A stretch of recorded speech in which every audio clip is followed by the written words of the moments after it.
ஒரு கணவன் மனைவியிடத்திலே என்ன எதிர்பார்க்கிறான்? சரியா? ஒரு கணவன் மனைவியிடத்திலே என்ன எதிர்பார்க்கிறான்? முதல் எதிர்பார்ப்பு ரெஸ்பெக்ட். என்ன என்ன? மரியாதை. இந்த மரியாதை குறைவதை எந்த ஆணா இருந்தாலும் ஏற்றுக்கொள்ள மாட்டான். அப்படித்தானே? எல்லாம் ஏற்றுக்கொள்றீங்களா இல்லையா? கையை உயர்த்துங்க ஆஜரானவங்க.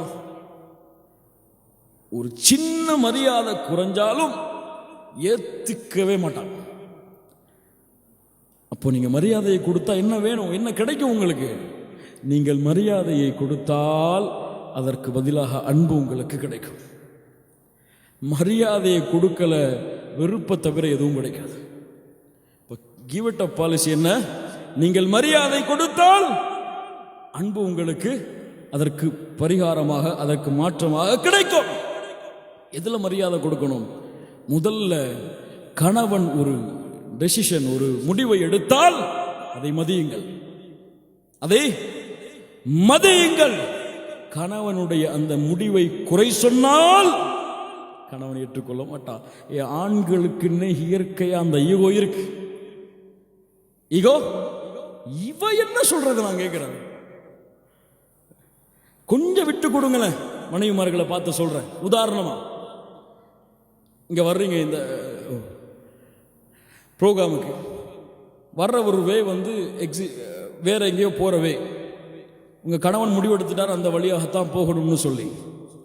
மனைவியா நீங்க இருக்கீங்க, அந்த வழி தப்புன்னு சொல்லிட்டீங்க. இல்ல மஷா அல்லாஹ், அது நீங்க போறது என்னங்க வழி? இதெல்லாம் ஒரு வழியா? நான் சொல்றேன் அப்படி போங்க. அப்படி அந்த கணவனுடைய ஒரு தேர்ந்தெடுப்பை மாத்திட்டீங்க.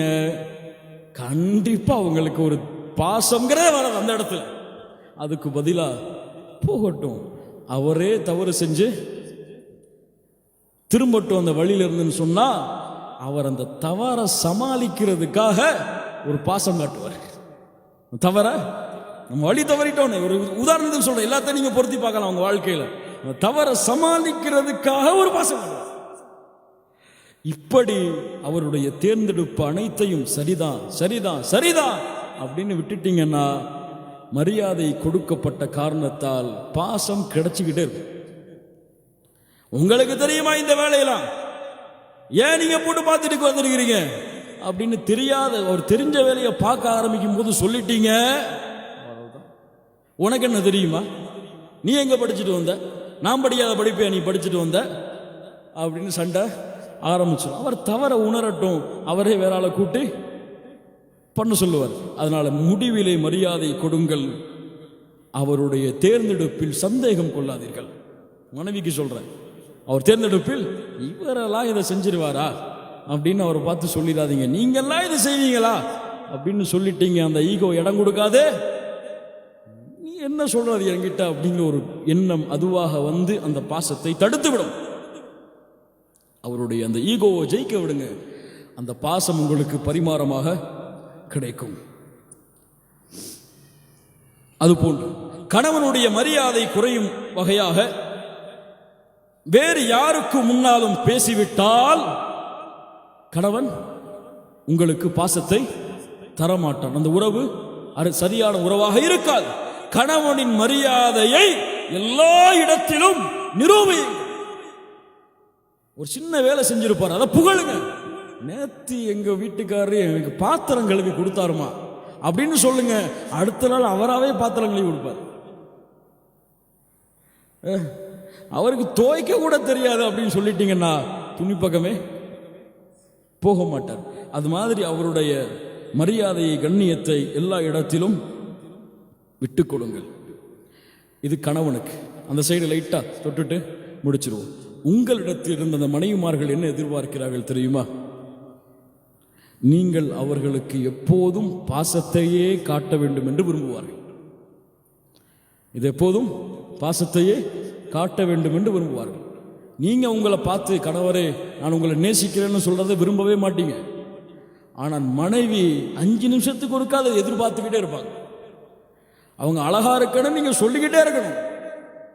அவங்க அழகா இருக்கன்னு சொல்லிக்கிட்டே இருக்கணும். உண்மையை நம்ம எதிர்பார்க்க மாட்டோம், அதை ஆண்கள் எதிர்பார்க்க மாட்டாங்க. ஆனா பெண்கள் சொல்ல வேண்டும் என்பதை எதிர்பார்ப்பாங்க.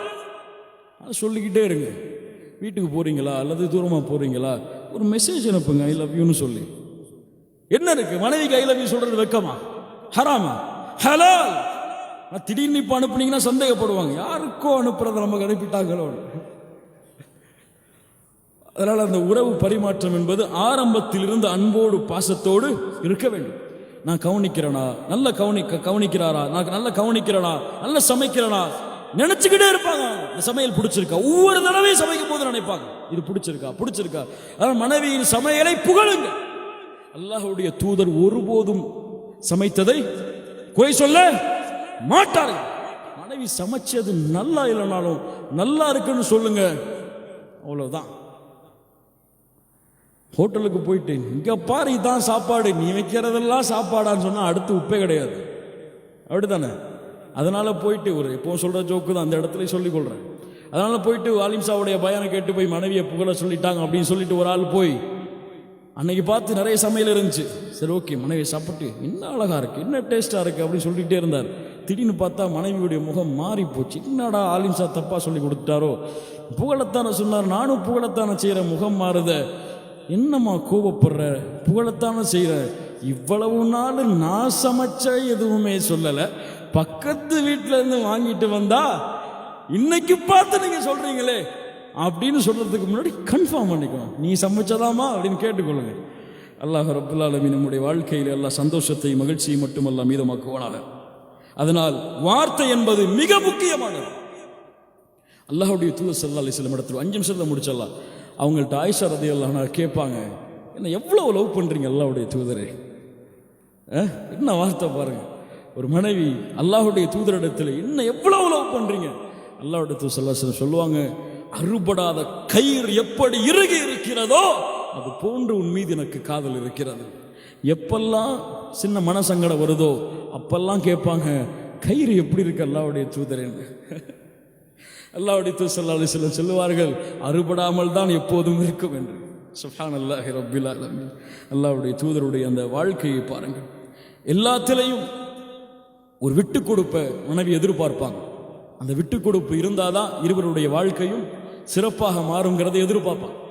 விட்டு கொடுக்கல, ரெண்டு புறமே அப்படின்னு இருந்துச்சுன்னா என்ன ஆகும்?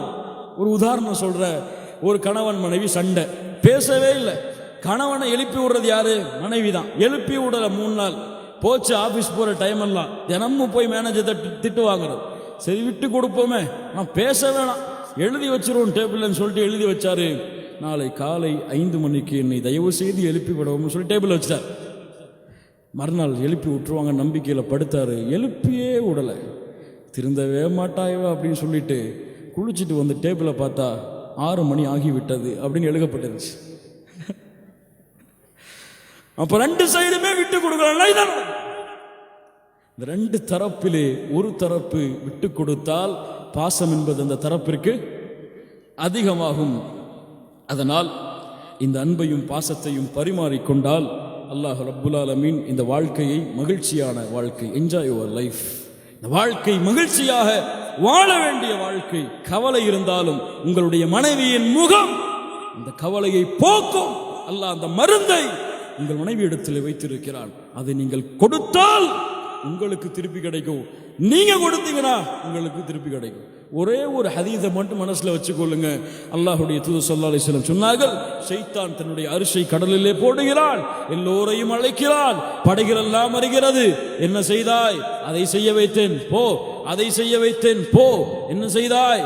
2 கணவன் மனைவி நன்றாகத்தான் பேசிக் கொண்டிருந்தார்கள். நுழைந்தேன், அவர் குடும்பத்தை பற்றி பேச ஆரம்பித்தார். மனைவிடத்திலே சொன்னேன், அவன் மட்டும்தான் குடும்பத்தை பத்தி பேசுவாரா, நீயும் பேச அவர் குடும்பத்தை பத்தின்னு சொல்லி அவரும் பேச ஆரம்பிச்சாரு. அவர் மட்டும்தான் சத்தம் போடுவாரா, நீயும் சத்தம் போடுன்னு சொன்ன. சத்தம் அதிகமாச்சு. 2 பேரும் பிரிஞ்சு அவங்க உங்க வீட்டுக்கு போயிட்டாங்க. நான் சந்தோஷமா திருப்பி வந்துட்டேன்.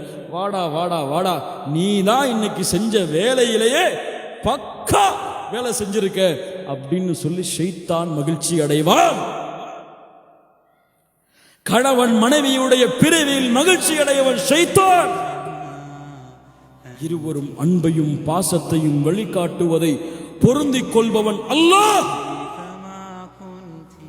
இந்த வாழ்க்கையை செழிப்பாக்குவதா அல்லது ஷைத்தானை மகிழ்ச்சியாக்குவதா என்று இருவருடைய மனதும் முடிவெடுக்கக்கூடிய வாழ்க்கைதான் அல்லாஹ் ரப்புல் ஆலமீன் இருவரிடத்திலும் இந்த அன்பையும் பாசத்தையும் பரிமாறக்கூடிய சக்தியை அல்லாஹ் கொடுத்திருக்கிறான்.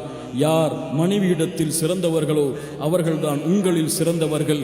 மனைவியுடைய கணவனுடைய பொருத்தத்தோடு மரணித்தவர்கள்தான் சொர்க்கத்தின் பெண்மணிகள். இரண்டு தரப்பும் உண்மையான கணவன் மனைவியுடைய வாழ்க்கையை வாழ்ந்தால் அதைவிட இந்த உலகத்தில் என்ன சந்தோஷம் இருக்கிறது? இந்த உலகமெல்லாம் இன்பம்தான், அதில் சிறந்த இன்பம் அல் மர்அத்து ஸாலிஹா, சாலிஹான பெண்கள். அல்லாஹ் ரப்புல் ஆலமீன் நம்முடைய குடும்ப வாழ்க்கையில் இருக்கக்கூடிய பிரச்சனைகளை அல்லாஹ் அற்றுவானாக. அல்லாஹ் ரப்புல் ஆலமீன் நம்முடைய வாழ்க்கையை செழிப்பாக்குவானாக. மகிழ்ச்சியோடும் சந்தோஷத்தோடும் இந்த வாழ்வை மரணம் வரையிலும் சொர்க்கத்திலும் தொடரக்கூடிய பாக்கியத்தை அல்லாஹ் ரப்புல் ஆலமீன் நமக்கு கொடுப்பானாக. அல்லாஹ் ரப்புல் ஆலமீன் நம்முடைய இந்த கல்வியை வாழ்க்கையிலே செயல்படுத்துவதற்கு அல்லாஹ் உதவி செய்வானாக.